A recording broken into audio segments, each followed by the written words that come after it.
Welcome back to another episode of Size Eyes in the Casually Profound series. Today I'm sitting here at beautiful Land of a Thousand Hills Coffee with Lorie McDonnell.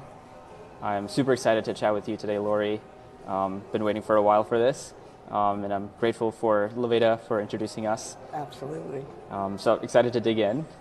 One of the first things that I like to do when I'm starting off is a gratitude exercise. Wonderful. So I'll go first. It'll give you some time to think as well. Okay. So something that I've been grateful for I guess that comes to mind, is being able to learn from a wide variety of people. And gratitude for seeing how people live their lives, what ideas I can get from people, how to implement them in my own lives. It's like, oh, this artist, there's something that I can take. This business person that I can learn something from. Right. My manager I can learn something from. The person that I manage I can learn something from, right? It's the barista I can learn something from, right? Right. In a quick interaction, right? Whatever it is. So I just really cherish and I'm grateful for all the opportunities and potential for learning out there, and it's just up to us if we have that awareness. So I'm really grateful for that. I love that because it's just so true. Everybody has their gifts and their talents, and it's such a collaborative environment now where we all help each other, and that's really a great part of it. Similarly, I'm grateful for the stretching that I've gone through over the past year, where I've had to learn new technologies. I've had to learn, new skill sets to keep up with coaching people and taking them to the next level. And at first, it's always a little bit challenging, but when I step up to the plate and get it done, then once you learn it, you've learned it. Yeah. So I'm just grateful for all the technology and all of the learning that I can do from people as well as online to continue to expand my skill set as the needs continue to grow in the business community. That's amazing. Love that. So with that attitude of gratitude, I like doing a quick visualization exercise. Okay. So we can, like to close my eyes during this, up to you. And anyone else listening can follow along as well. So we close our eyes and relax deeper into our body, into ourselves, feeling completely grounded.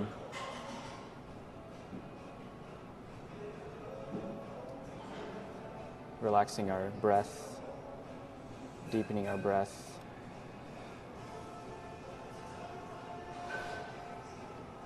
And feeling physically relaxed from the top of our head to our shoulders, to our arms, our chest, hips, legs, and toes, all the way from the top of our head to the tips of our toes. And from this state of relaxation, let's imagine having left this conversation inspired, motivated, re-energized, rejuvenated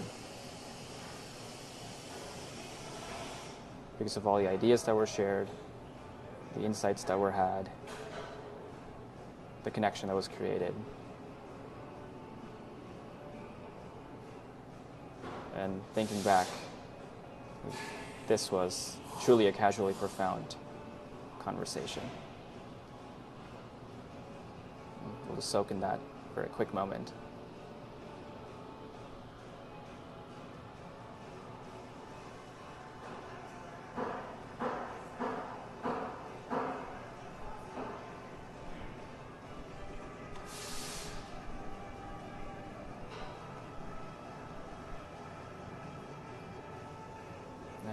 ready, we can awaken our senses and come back to the present moment. The first question I want to ask Lorie is, who do others think Lorie McDonnell is?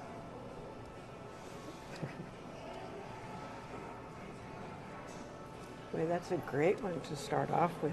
Really makes me think.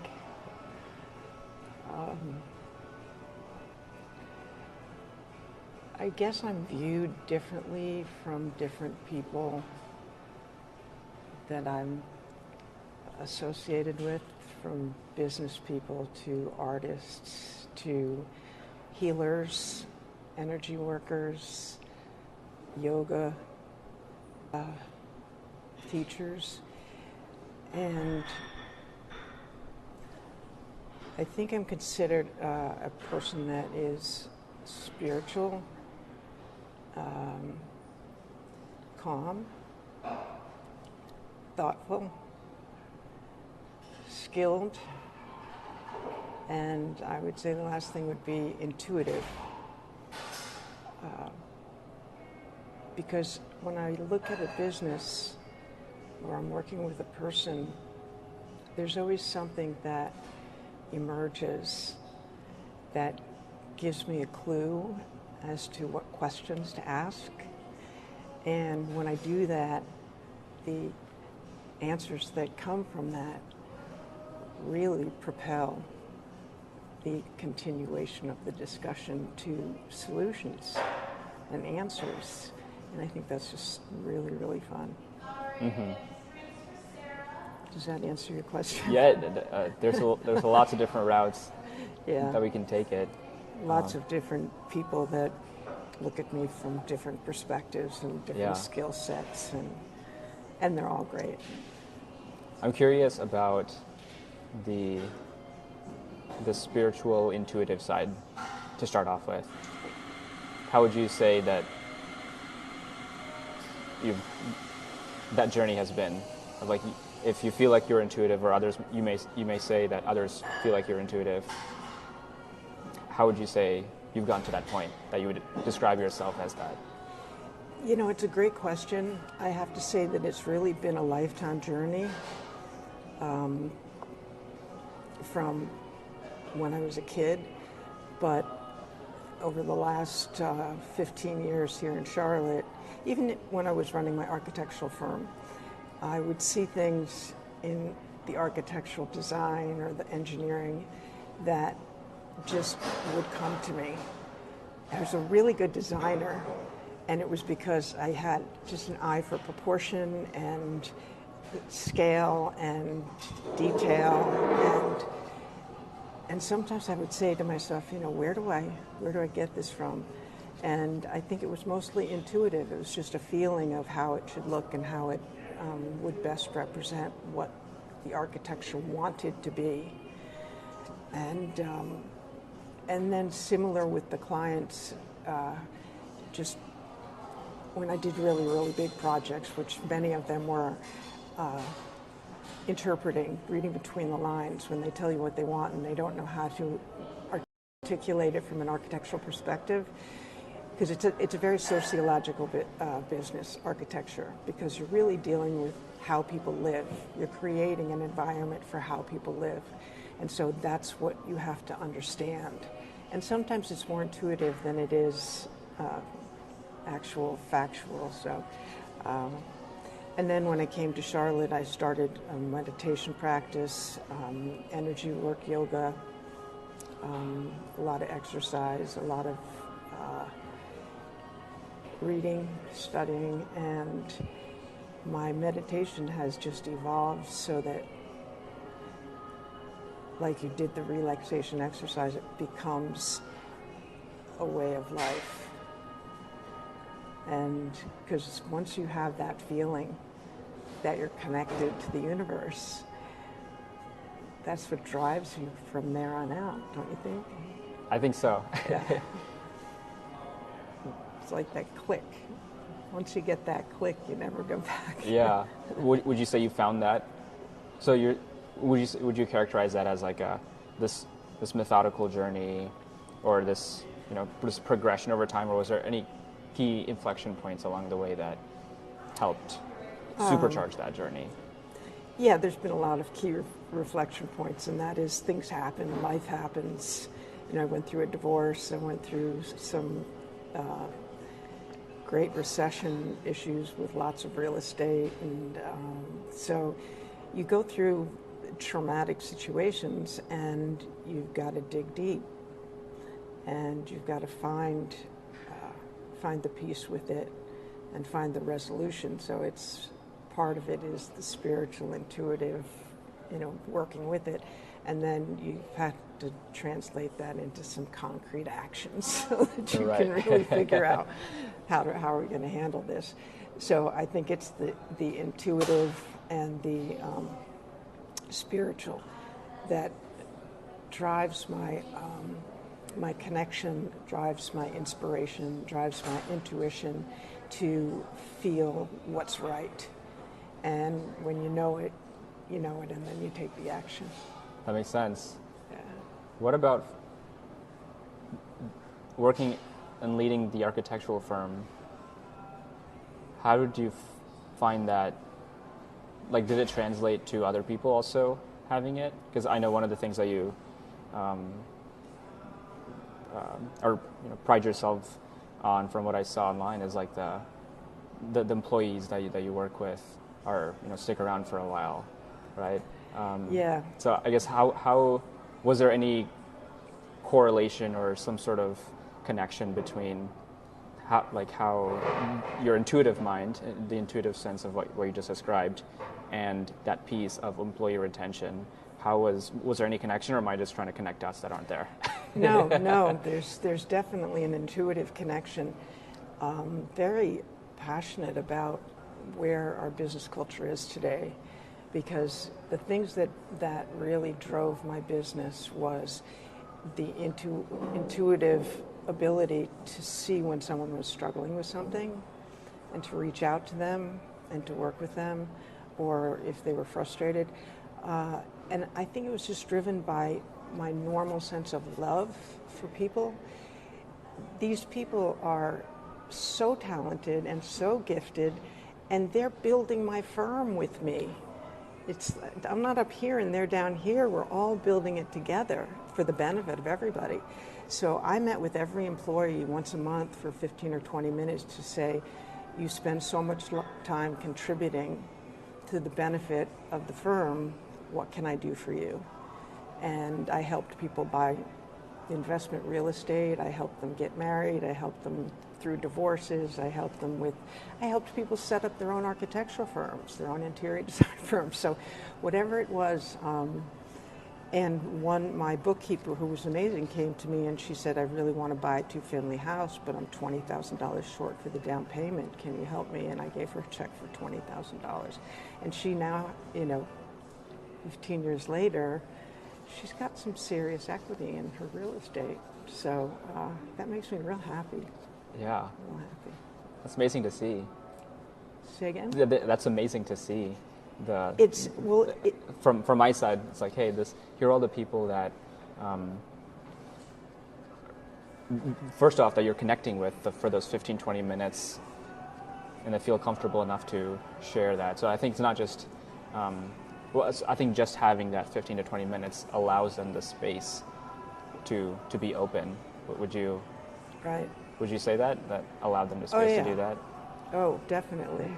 They would tell me. I would say, are there any problems, things you want to complain about, or whatever else. So it was an environment where I gave people responsibility as they were ready for it, but they always had the opportunity to take on more responsibility. And once they got the responsibility, I empowered them to use it.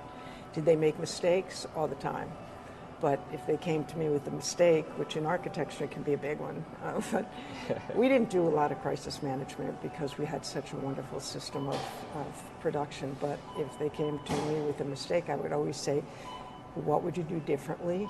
And how do you resolve where you are on this? So again, just empowering them to become leaders themselves. I had a mentoring system where everybody had a mentor because in the architectural field, there's just, if you don't show people how to do it, they're not going to get it right. But once you've showed them how to do it and you support them through it, then guess what?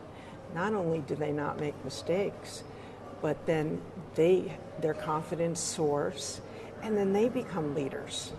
So that's how I stratified a whole middle management, is by building leaders. And then they took on more, mentees, and they could make more money because they could run more projects. So people grew in the firm real fast in salary and in responsibility. And so they felt like a really important part of it. And as a result of that, my retention rate was like 90% over more than 2 decades. So, and they're still there. They bought the firm from me, and they're still there. They have 2 locations now, and they're doing really well. Wow, that's amazing. Yeah, it's a blessing. It's a blessing. Yeah. How many people did you have? Did you say weekly or monthly that you would have those 15 to 20-minute conversations with like every employee? With every employee, yeah. More often than not, it stayed around 25 to 30 people, and yeah, that's a pretty scary weekly payroll. It really is, but yeah. Yeah, I was just digging into that because I feel like outside looking in, that's probably one of the most, would you say that's one of the most important things that you did as a business owner, having those touch bases with the employees? It's really communication, all of the communication. One of the things I think resulted in the sale of the firm was the systems that I built. So I could go in the client file, which was usually about this thick. I could go in at any time on a Saturday or a Sunday when a client needed something, and I could read through their client file like a history book. Every conversation, every meeting, every on-site with the contractor meeting was documented in great detail. So it was like reading, so I could tell anything and everything that was going on at any time. And the clients always signed off on the minutes of the meeting. So that saved my butt a whole bunch of times when somebody said, I had a celebrity, I worked for celebrities, had a celebrity whose husband was a little bit ornery. And he said to me one time, he called me up, we did a huge, huge renovation. He said, I'm not really liking my windows. And I said, okay, what is it that you don't like about them? Well, I don't like the way they look and the way they operate and this and that and the other. I said, okay, well, let me do a little research and I'll get back to you. So I went into the file, and on such and such a date, myself, the project manager, took a full-size, these were all custom-made windows, took a full-size, custom-made mahogany window to the site with us, to his house, to meet with him, so that he could operate it and feel it and see it. And then we went through every single window on the drawings, and he signed it off, completed, et cetera, et cetera. So all I had to do was send him a copy of the minutes of that meeting, and I never heard from him again. But, you're talking about $350,000 worth of windows. That could be a big claim. I never used my errors and omissions insurance once in 25 years. Because of the proactive. And so people knew exactly what they had to do, and everybody did it the same way. So those systems were invaluable in terms of consistency, in terms of just the staff knew how to run the company, and they knew how to teach other people to run the company. And so that was really how I was able to sell it, because it had the systems, it had the lead generation, and it had the operations. Makes sense. That could run the business. I remember you said when we had initially chatted previously, to one of the reasons that helped you succeed was hiring before you needed it. Mm-hmm. So I wonder if you can expand on that and how that played out, examples of it in your career. It's a really important point that's not so obvious, but when people start to expand their business, like you, when you're a coach and you see people's business expanding, one of the first things that they do is, I need a secretary, or I need this person or that person. So they'll hire that person when they need them and throw them into the mix and say, here's your job, do it. I always said that I was always looking for people, and I always said, don't hire them when you need them, hire them when you find them. So I was always looking for people. I remember one particular guy that I hired because he had an expertise in commercial construction, and I had nothing for him to do when he first came in. But I knew that there was a project coming down the pike. So the short of it is that it gave him time to acclimate, gave him time to get to know people, it gave him time to use our systems, set up his computer, and then when the job came in, he was ready to go. But he was the right person, not only from a skill point of view, from a culture point of view. So those types of employees stay for a long time. But if you hire somebody that is not the right fit or doesn't have the right skill set, then it costs a lot of money. You train them and they don't stick around.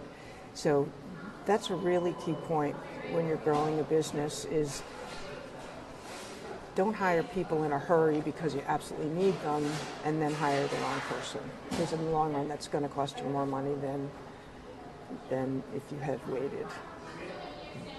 What sorts of things, so how did you know, or how did your team know when you came across those people? It's like, oh, this person, we don't need them right now, but we found them and we want them, right? What were those like signs? What were those things that you we had every Monday morning we had a total office meeting, and we talked about, we had lists and graphs and everything of every project, where it was, the progress of it, et cetera, et cetera. So we talked about capacity a lot. We talked about what do we need, who do we need, what skills would be beneficial to the mix of what we have, would allow us to take on other types of work. And everybody, I learned so much from the whole staff. And it was I can't think of a better way to learn what your company needs than to sit down and talk to the people that are in the front lines that are running the company. So that's how we kind of knew what to look for. And we always had, at that time, we always had an ad. Or we had an agency that ran ads, but we had, we interviewed people quite regularly. So it was great. Got it. Yeah, one of the things that I've seen, or I read in the first 90 days, the book, Michael Watkins, I want to say, was the concept of like the sink or swim. I guess it's maybe not original concept by him, but in the workplace, I hadn't really thought of it that way. It's because I feel like for the startup that I work at, it is a sink or swim unintentionally. No malicious intent for it, but it's just naturally ended up that way as a sink or swim type of philosophy where it rises up to the level of the person, or like if you're a good employee, or if you're a talented individual in that seat in an organization, then you will rise to that occasion. Then you will do the job well. But if you're not a good fit for that position, then it's not going to be as smooth sailing, right? So it's a sink or swim philosophy, and I would you say like those systems and these like all company meetings or these 15 to 20 minute conversations, hiring them before you need them, I feel like those are all, and the systems you put in place, I feel like those are all outside looking in, contributing factors to it not being a sink or swim organization and firm? Because I guess that's what I'm experiencing right now. It's like, hey, as we're starting to scale, we have to put more systems and processes into place, and it has historically been that way. I don't know, would you characterize your, I guess, background as like the organization as any like sink or swim it's a great question, because I was reading something recently about architectural firms saying that they don't have the budget or the capacity to individually train incoming architects. And I thought that was so interesting, because if any industry needs it, it's the construction industry. But, I think that there's sink or swim to me is throw somebody into a situation where they're not going to be successful unless they're someone like you that really understands what you're doing and can be your own entrepreneur, so you can bring that to the table and you can make suggestions and almost create your job role. But if you throw somebody into something and they're not trained and they don't know what to do, it really hurts their confidence, and it hurts their capability, and it doesn't really help the firm. So I would say that I overinvested in the people, but what I consider a sustainable and long-term profitable firm is based on that sort of consistency. When you're dealing with really complex projects and really high-end clients, and they have expectations and you deliver consistently over and over and over, it wasn't me, it was the people in the firm that delivered consistently over and over and over, which is why before I sold the firm, we had just a natural flow of high-end clients coming to us all the time. So I think it's a matter of, what do you want your company to be? Do you want to make your money and get in and get out? Then sink or swim is probably the cheapest way to go about it. And if somebody can't do it, they're out. And then you sell it or you take your money and run with it. But if you want to make a firm that's sustainable and that's making a contribution not only to your industry but to all of the people that work for you, then I think there has to be some structure and some system where you develop your employees. You bring out the best in them, not only professionally but personally. It's a journey of personal development as much as one of professional development. And that's what I consider sustainable. There's not too many businesses that have been around for 40 years. And so I'm pretty proud to say that that's my legacy. That's great to see. Yeah. And it's kudos to you and the entire team that you've Thanks much. built up.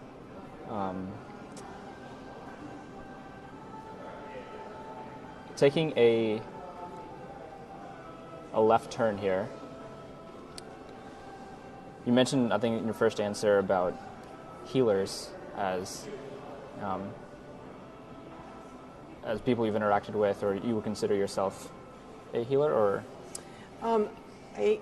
I would say yes. I'm not a practicing healer that does, Reiki work for other people. I do it for myself. I am trained in Reiki, and sometimes my family. But I'm associated with a lot of people that are in the holistic healing business, as well as the what would you call it? The ethereal healing business now. Mindfulness, or? Yeah, mindfulness, like holistic mindset, health? Okay. That sort of thing. Okay. And it to me, it's the best medicine that you can possibly take, is to keep you healthy, to boost your immune system. It has to do with your practices of meditation, your practices of Reiki, of yoga, and all those things, and understanding how to manage your emotions. If you can manage your emotions, you really got the secret to life, you know? And so I'm drawn to it. And as a result, in the course of my journey, I've been drawn to a lot of people that have alternative healing, whether it's, oils, or whether it's plant stem cells, or whether it's electronic stimulation and things of that nature that are really effective. So I use a lot of holistic type medicine. I kind of, parted from the traditional medical field a while ago. Not that I don't admire doctors. We need doctors. If I broke my arm, you better believe I'm heading to the first doctor I can get to. But, doctors do a lot. But there's so much now that's political about the medical field and the pharmaceutical companies, and it's problematic, to say the least. But so I think that it's going to have to evolve, because there's really a strong other side to it now that's bringing new technology to healing practice. Where would you like to see that? Where would I like to see it? Going forward. I'd really like to see medical professionals be empowered to teach people how to stay well. Absolutely, the doctors do a great job when people are sick, and they help them and all sorts of things. But I'd like to see doctors have more understanding of nutrition, of how emotions affect your health, and I think they do. I don't think they use it a lot because of the strength and the power of the pharmaceutical industry, honestly. It's just a very, very powerful, and I think most doctors get paid by the pharmaceutical industry to dispense their drugs. So it's kind of shoveling sand against the tide, Something's really got to change, and I don't know when or if it's going to change anytime soon, but it's just, there's a lot of people like me that just say, I want to know the cause of it, and I want to get to the root of it. I don't want to just cover up the symptoms with some sort of drugs. Right. Are there any examples, whether in your life or people that you've worked with or seen, of examples of certain types of emotions being connected to certain types of health symptoms? Oh gosh, I think there's so many. Chronic worry, stress, trauma. There's a lot of people working now with release from trauma. Everybody has some trauma when they grow up. And then there's some people that have a lot of trauma or some serious trauma. And it impacts your sense of self really for a lifetime. And a lot of the things that happen to you or that you've been taught.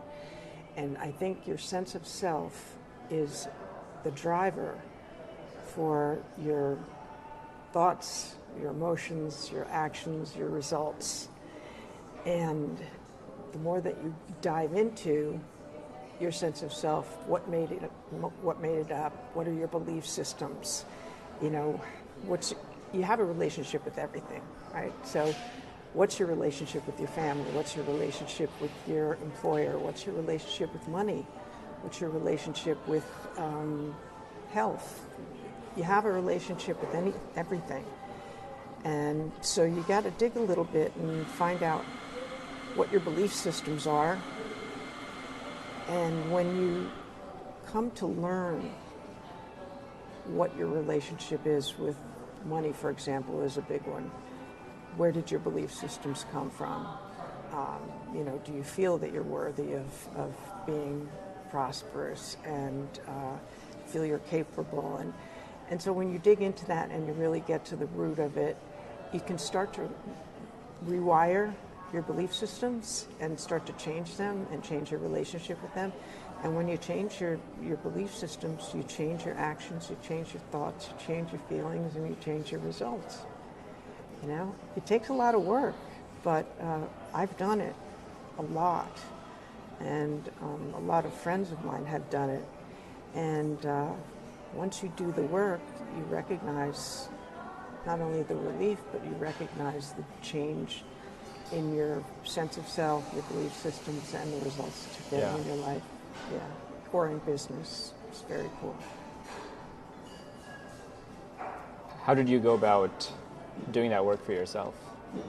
If you had to walk through, now looking back, all right, here's maybe what I intentionally did or unintentionally did to help elicit those beliefs that may have been there to learn or unlearn. Right. How did you, looking back now, was there a series of steps or process that helped get to where you are today? When you're in enough pain about your relationship with something, I'm the kind of person that looks for answers. I don't want to continue to feel this way. I don't want to continue to experience life this way. I want to feel differently. I want to do something differently. And so I reached out to people that I know. I've had a lot of, I'm going to call it therapy. It's not traditional therapy. It's more, energy work and things of that nature.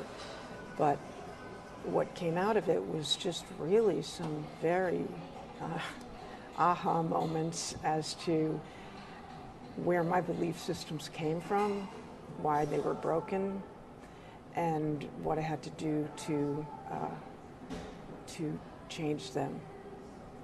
And when you put in the work, then things do change, your life changes. But I think a lot of people are in a lot of pain in their lives, and they don't know what to do. So there's a lot of people they can reach out to, but I think it's becoming more common now. But I have found that in my coaching work over the past 2 or 3 years, 25 to 30% of my coaching work has come in the form of mindset, because people hit brick walls all the time. And I'm like, well, tell me why you feel that way about getting in front of the camera, or tell me why you feel that way about talking in front of a group or something. And when you dig a little deeper, you find out that they are terrified of putting themselves out there. And you work through it with them, and you can progress. They can progress in their business. If they don't work through it, that's going to always be something that holds them back. That doesn't mean that they can't be successful, but there's always going to be something that's holding them back from really reaching the potential personally and professionally that they can. And when you see that unravel, when you see somebody get over that and they start to use those tools and those methodologies that they used to be terrified about, and you watch what it does for them and for their business, their confidence in their business, wow, that's exciting. It's really exciting. So I found it's always been part of my work, but it's been more so a part of my work in the last 2 or 3 years, because it comes up all the time. What's holding you back? And that's why I love the one-on-one coaching. I love it too. It's all about mindset. Mindset. One thing I like to do on the podcast here is a lot of podcasts have like these rapid fire questions. I like to go the other way, and this proverbial ice bath, if you will, and something that we don't do in conversations, which is just take some time to not do anything. We're always thinking about what we're going to say or what question we're going to ask, but next 30 seconds or so, 1 minute, whatever feels natural. We'll just do nothing, get a drink, whatever. And then at the end of that, I'd like for you to ask me a question. Okay. And we can keep the conversation going from there. Okay. Do you take an ice bath daily? No. I've done it. I've done an actual ice bath once. I do cold showers most days. Yeah. Oh, It's not fully the same. Yeah. But still some level of cold. Yeah. No. Cold stuff. Yeah. Apparently your nervous system has a lot to do with your well-being, and the ice bath. For people that don't know, the ice bath resets your sympathetic nervous system, which then puts you, on track. Right. So I do the cold shower thing also. I don't like it. I like the results of it. Yeah, I do. Yeah, I like the effects. Yeah. I don't think anybody likes it. I heard Tony Robbins say, I don't like it, but I'm not going to negotiate with my mind about it. There's no negotiations. This is the way it's going to happen. It's a non-negotiable. Yeah. It's non-negotiable. That's it. Yeah. So, But yeah, we'll just kind of take 30 seconds or whatnot to kind of space out, if you will. Sure. And keep the conversation going after that.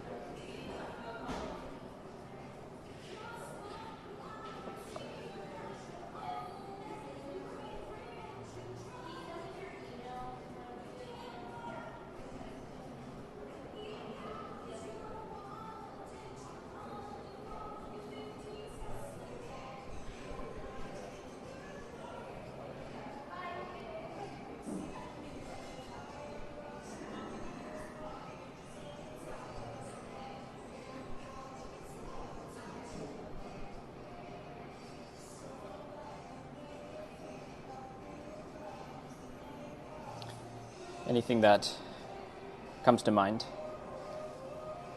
that you'd like to ask? I would, yes. I'm never short on words, no, but for the short period of time that I've known you, Sai, I have a tremendous amount of respect for you and admiration for where you are in your life. And I can see that there's really unlimited potential in where you decide to take your career. So I wanted to ask you, it takes a certain kind of person to be an entrepreneur.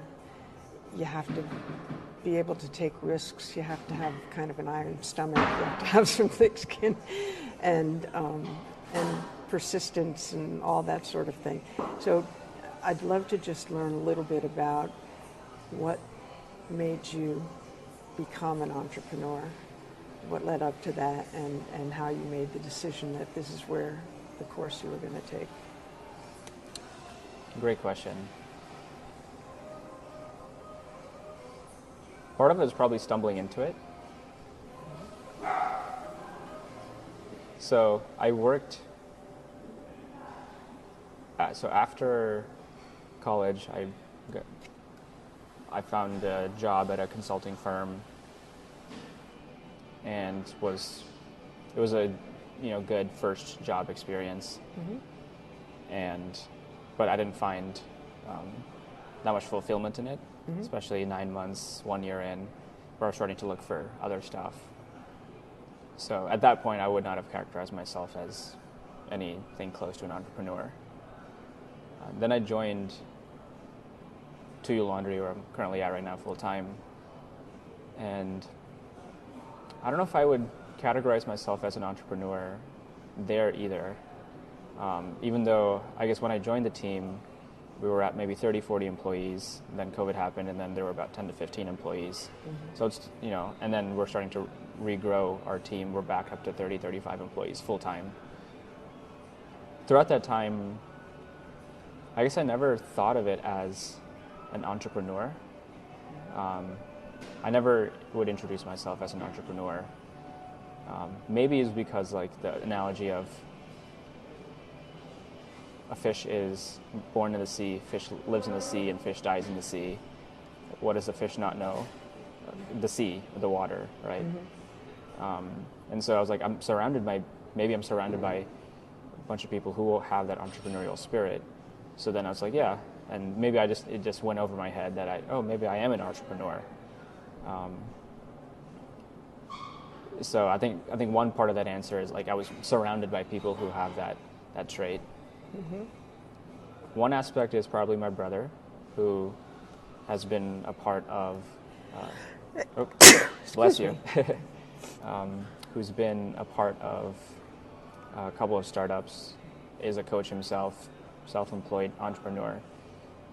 So, and he's 5 years older. So, he is definitely a role model in that sense. So, that's probably another contributing factor to it. Mm-hmm.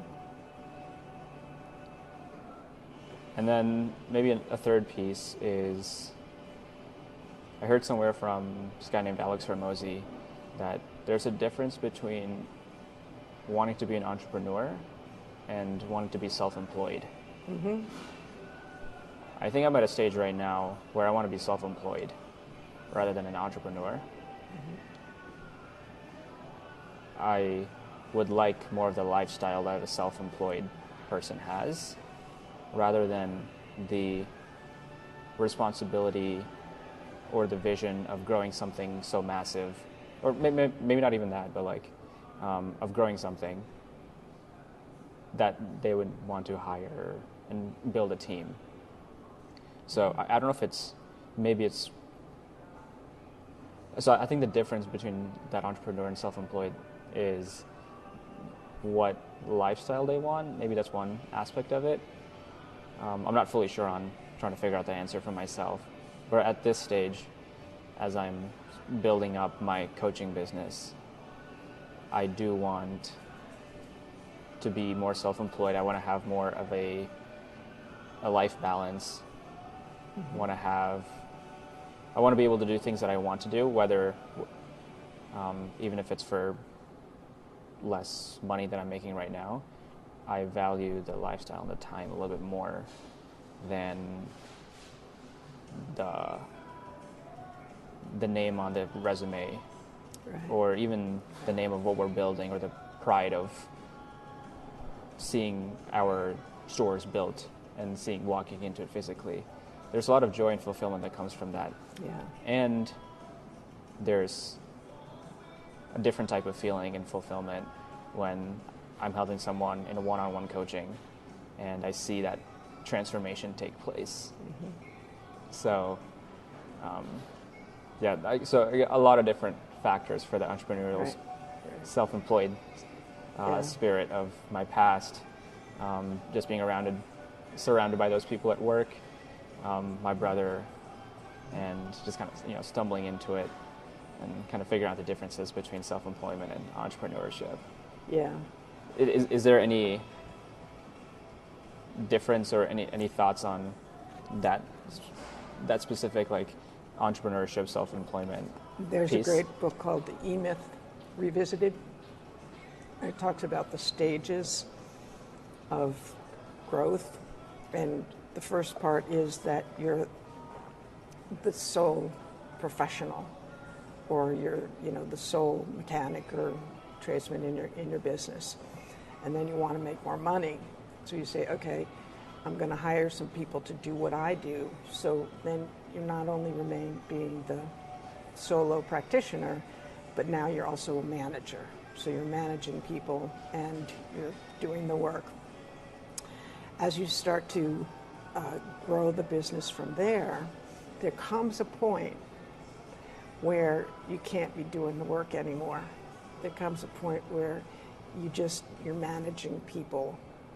And the transition from being a manager to being an entrepreneur is the hardest transition that there is, because when you become the entrepreneur, you have to have managers that you train that are taking care of the people in the front line that are providing the service. And if they're not doing it well, the number one thing that's going to take you down is when your customer service tanks. It's all over.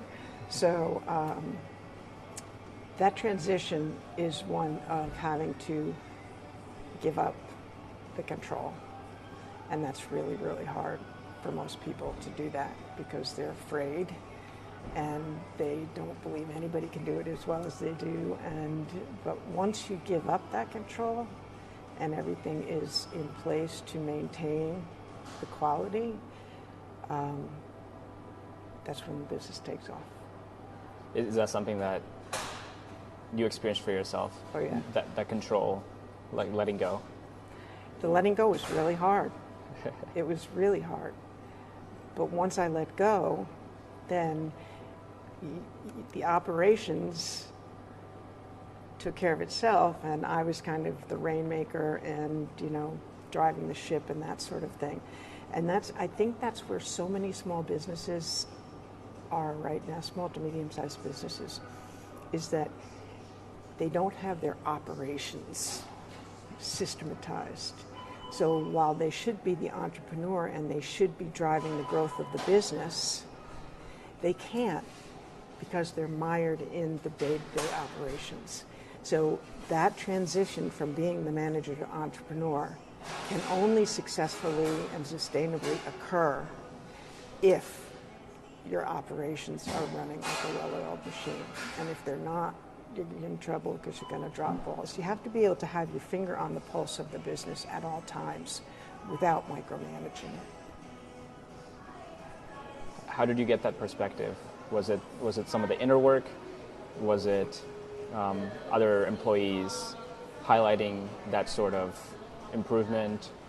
Was it, I guess I'm trying to figure out, like, hey, here are the things that I did to help reach that stage where I can have those conversations with Right. people and systemize those things. Was it an outside consultant coach that helped you? Oh, I wish I had a coach. No, I didn't. I would say the mentoring system was totally intuitive. I had no idea I was building a middle management from it. The talking to people was totally intuitive. I had no idea that I was, helping people live a better life. And the transition from manager to entrepreneur was, how many brick walls I ran into. I said, oh, this isn't the right way. That's how I learned. Most of what I did was by figuring out what doesn't work and fixing it, setting up a system for it. And sometimes multiple systems that had to talk to each other because we didn't have the software that we have today. So, I hit a lot of brick walls, and then you move to the next one, right? Yeah. That's it. One foot in front of each other. When I started in the back corner of my bedroom with a drafting table. I had no intention of building a big architectural firm. I just liked to be self-employed. So, when you keep putting one foot in front of the other and you keep doing the right thing, things happen. So. Are there any people that, whether like in your circle or content, books, videos, whatever, courses, that has helped shape your thinking now? I know, like when we were talking earlier, like Mel Robbins was a name that came up, the E-Myth book, stuff like that. I'll tell you, I have so much knowledge that I've gained from reading, doing webinars, workshops, and things of that nature. I do have an online business coach now that I've had for a couple of years who's just brilliant when it comes to online marketing. But I would say Brendan Burchard has been one of my favorite people. Of course, Tony Robbins has been around forever. I would say, of course, Mel Robbins, and I'm sure there's other people. It goes all the way back to Napoleon Hill, and so I'd have to look at my library because I just have hundreds of books that have become my textbooks. Some of them don't even have the covers on them anymore. They're so ratty, they're all.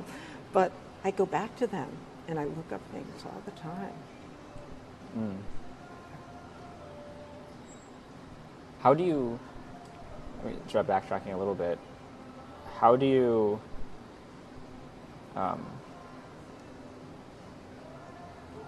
practice your, like what's your meditation practice like? Because you mentioned sometimes you'll do 2 or 3 meditation sessions in a day, or I guess because there's different types of meditation out there. What I do the one that you did essentially, and that is that I get up first thing in the morning, I get a cup of coffee, I sit down, I read inspiring literature, again, my textbooks, and then I do relaxation meditation where I start from my toes and go all the way to the top of my head, and then I also, send a root down to the center of the earth to ground me, and I send a, message up. And as I'm relaxing, your body takes on the connectedness. Do you find that? I do. That your body, tingles and just feels different, and you just feel a sense of peace and relaxation that's you can't really put your finger on. But it's at that point where I know that I'm receptive to whatever the universe has to tell me that day. And some days we have a really great conversation, and other days I don't get anything until later in the day or 2 days later. But it just, that relaxation and that, it's sort of a trusting feeling. It's sort of a feeling of being imbued with love and being cared for. No matter what happens, always being cared for. Being at one with universal consciousness, universal intelligence, and drawing upon that from within. So when people say we have no idea how powerful we are, well, the reason being is because we have an infinite source to draw from. And we probably don't draw from much of it, but that's kind of the way that I think of it, is that we have an infinite source to draw from at all times, of intelligence, love. It's all there. Yeah. I find when I do Tai Chi, and I find that when I'm really in flow, I can feel the chi, flowing through my hands, through my legs, through my body, Right. and it almost sometimes feels like there is a root going down from me down to earth, and so I feel that sometimes when I'm meditating. So traditional meditating in terms of like sitting down and being still, as well as in some sort of movement type of Right. meditation or Tai flow. Chi is wonderful. It's the energy. That's what energy work is, essentially, is tapping into the energy of your body and using that energy to help other people with it. So once you've felt that energy running through your system, as you described with the Tai Chi, you recognize that we are essentially energy. And that energy is, takes on whatever we're feeling at the time. It changes. Yeah, and I think it's connected to what you said earlier about the healthcare system and the medicine, where if we're energy, and we have these energy centers, right? It's one of the most ancient wisdom, right? What call it, chakras, energy centers, whatever, right? Sure. But I think only now people are starting to understand. Oh, if I adjust this, if I unlearn this wound, or if I heal this part of my body emotionally or spiritually, then physically I feel a little bit better, right? And then you see all these things about like this miraculous healings that take place, and it's not scientifically proven. But for me, like, I'm getting less and less needing anything to be scientifically proven. And if it's experientially proven for me, then that's the only validation that I need. And that's I've just leaned more and more towards that side, and I think there's more and more people who are geared towards, okay, if it works, it works for me. I don't necessarily need that. I think there's a balance between the logical brain and the emotional side. But I think it's cool to see the blending of both the Eastern and Western worlds. Right. The scientific nature of the Western world and the modern technology, and then the ancient wisdom of the East and other which traditions. they've been doing for thousands of years. They've known that the body was made up of energy centers, and acupuncture and Reiki has really been around for a long time. I studied Joe Dispenza. Do you know Joe Dispenza? Of course, yeah. Yeah, he's pretty scientific about it in terms of what happens to particles. Did you ever see the experiment with the water, feeding the water positive energy and feeding the water negative energy? I haven't seen that. I actually do that myself, though, because it changes the molecular structure, right? It changes the molecular Yeah. structure. So I do that when I drink. Yeah. You can see. I didn't know that. Yeah. Yeah, you can see the molecular structure change based on the energy that's put into the water. It's pretty cool. Yeah. So. I'm sure that's been the molecular structure of this water has been changing throughout this discussion. Yeah, has to have been. We took it into meditation with us. Yeah, I mean, but even like I think a good example of that Eastern-Western combination is like the Maslow's hierarchy of needs. I thought it was original. It wasn't, but I made the connection of like the hierarchy of needs and the chakra system, because they both have 7 levels, right? And all of them are very closely connected, like the descriptions of each of them, like the basic needs of the hierarchy of needs, and like the root chakra. And then if you keep going up, it's like very similar, and it's like self-realization, self-actualization at the top, and the crown chakra. So it's like it's very close, and it's like I don't think it's a coincidence that there's 7 levels on the hierarchy of needs, and there's 7 energy centers that we have in our body. So I think that's like a beautiful blending of East and West philosophies. Yeah. So I was just trying to connect the dots there. Yeah, no, and you can look at the level of vibration also coincides with that. And that's why people use the singing bowls and things like that, because of the level of vibration that it translates to. So it's just really neat. Is there, as we wrap up here, is there anything that you'd like to share that we haven't touched on yet? I'm just in awe of your process for your Casually Profound podcast, because that's what it is. It's just touching on things that are meaningful to you and meaningful to me and meaningful to many other people. And I think that's the greatest way to do a podcast. So kudos to you. Appreciate it. Thank you for the time, Lorie. Is there a way for people to reach out to you that if they want to work with you or just want to follow you, etc., what's the best way to get in touch? I think you can go on LinkedIn and look up Lorie McDonnell, Lorie McDonnell,